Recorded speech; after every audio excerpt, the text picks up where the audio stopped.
fire. I'm going to talk to you a little bit about educational experience. Educational experience. When I was a child, I had a very unique educational experience. I was raised in a pastor's home, for one thing, but I was also homeschooled. Now, I wasn't homeschooled K through 12. There were periods where I went to a Christian school, but there was a consistency between the homeschool and the Christian school because we had the same curriculum throughout.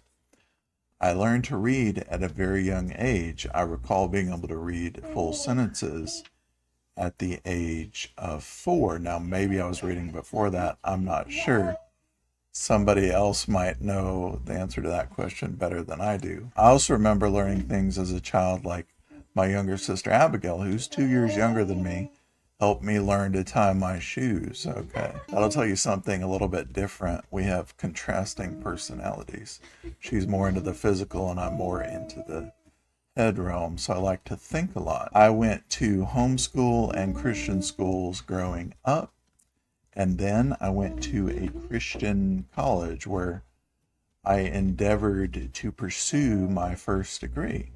I ended up, after wondering and exploring for some time, what will my major be? I ended up being a Bachelor of Science major. I focused in on health and exercise science. I did an emphasis as an exercise specialist. I developed something that had been in my heart for a long time, which was physical exercise. I did eventually get my Bachelor of Science.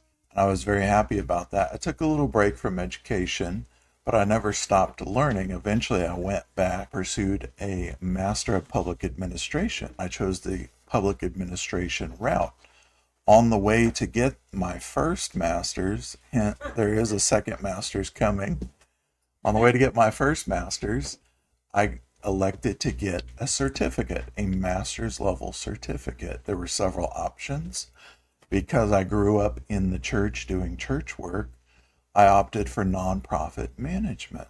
So you can already see there's a contrast between my Bachelor's of Science and my Master's of Public Administration.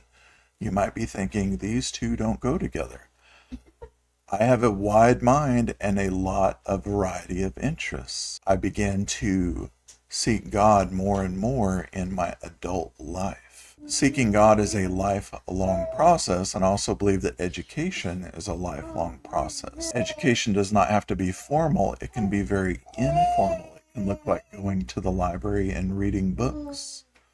It can look like doing searches online and finding information that appeals to you at that point in your life. But I eventually went to seminary, and I got my second master's in Christian studies. So this was a Master of Arts in Christian studies. One of the reasons I chose that particular major is because of the flexibility. Like the majors I had before that, this one had a lot of electives, which means I could pull from a lot of different areas to enhance my understanding, to broaden it, instead of just going deep. My personality is naturally that I like to go deep into a subject. I like to focus on that subject intently until I know it to the fullest. This enabled me to go from one major to another throughout my lifetime. After I got my master's degree from seminary, I immediately went into a doctorate at seminary. Well, guess what? I changed my major again. So instead of Christian studies, I looked at Christian education. So I got a doctor of education in Christian education. I found this subject to be challenging because I hadn't had any education classes prior to that point. But I had a history of doing degrees and completing them successfully in various subjects. So I went in thinking, you know what? I can do this again. This is not the first time. I can do this again. So a few years later, there I am walking across the stage, kneeling and being hooded as a doctor. I have a doctor's degree, what's called a terminal research degree. It's the highest degree you can get in the field. But wait, there's more. I continued my formal education, staying in the Doctor of Education program, but I looked at Christian counseling. Most pastors need to have a background in counseling of some sort. At least one class will help you a lot because, as you know, if you're going to be a pastor, you're going to be ministering to people in one-on-one circumstances. They're going to come to your office and they're going to say, I'm having a problem. You've got to at least have a few basic steps for them at that point. So I began to work on my postdoctoral studies in Christian counseling.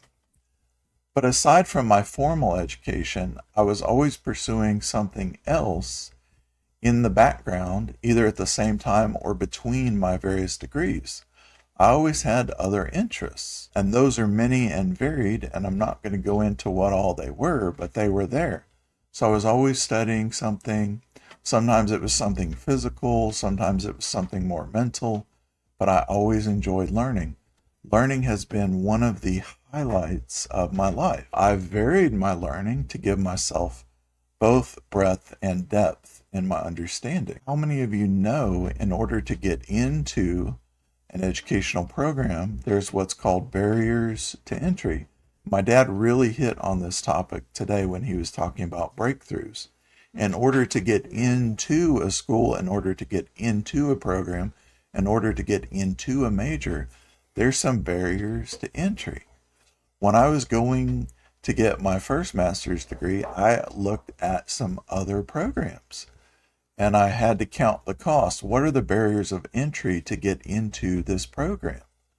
The same thing in my bachelor's program. I looked at some other programs and I said, what are the barriers to entry to getting, for example, a bachelor's in mathematics or a master's in physics? There's some barriers to entry. There's some courses you have to take. There's a GPA you have to have. You got to get through these barriers to get into these programs. But when I went to seminary, I knew I was in the right place. I knew that I had found the correct preparation for what God has for me in life. You see, since I was a child, I always wanted to be like my father. I always wanted to be that preacher. And so growing up in church and being the pastor's son was a real blessing for me. But we would often have guest speakers come and talk to us, and they would pray for people in the congregation, and often they would pray for me, and they would speak a word of encouragement over me or a prophecy over me. And they would say things like, you're going to be a pastor, you're going to be a preacher. They poured that seed into me. They gave me the faith to believe that in the future I could do what needed to be done.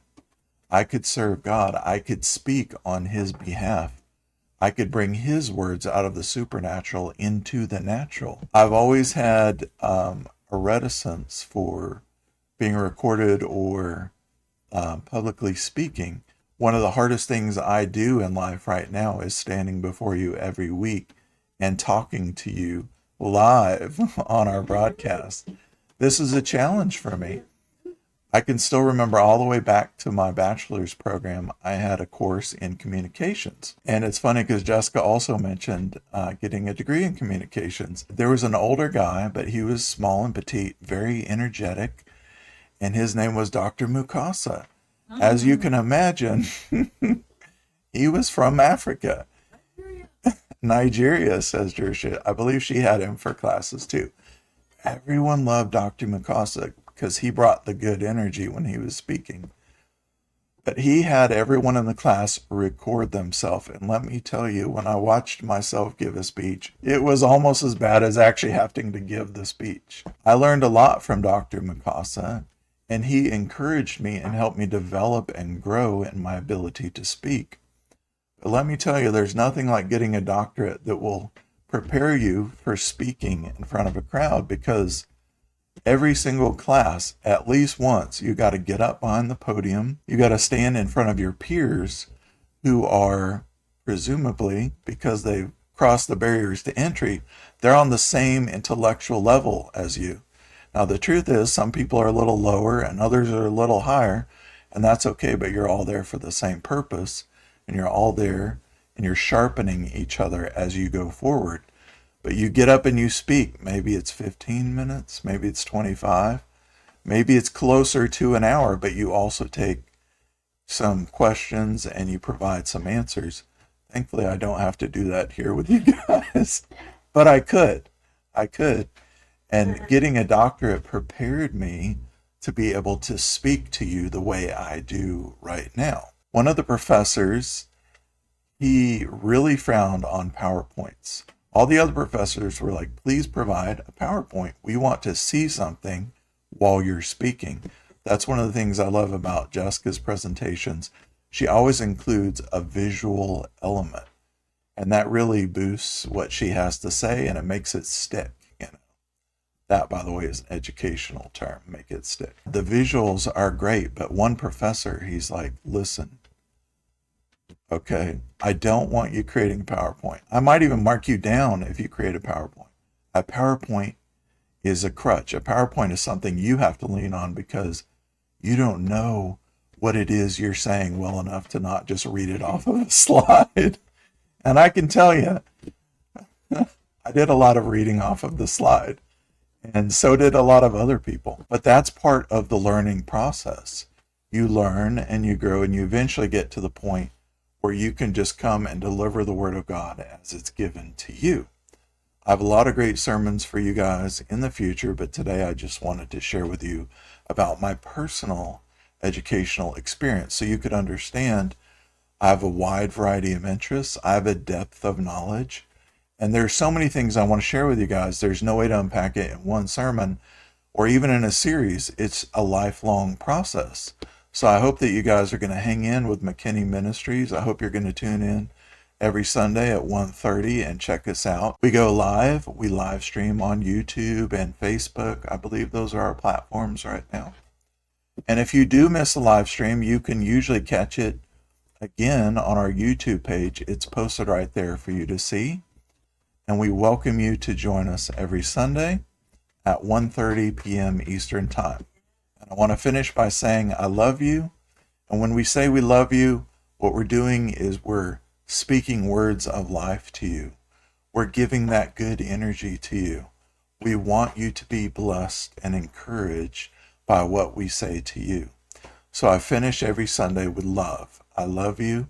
Have a wonderful week. We'll see you next time.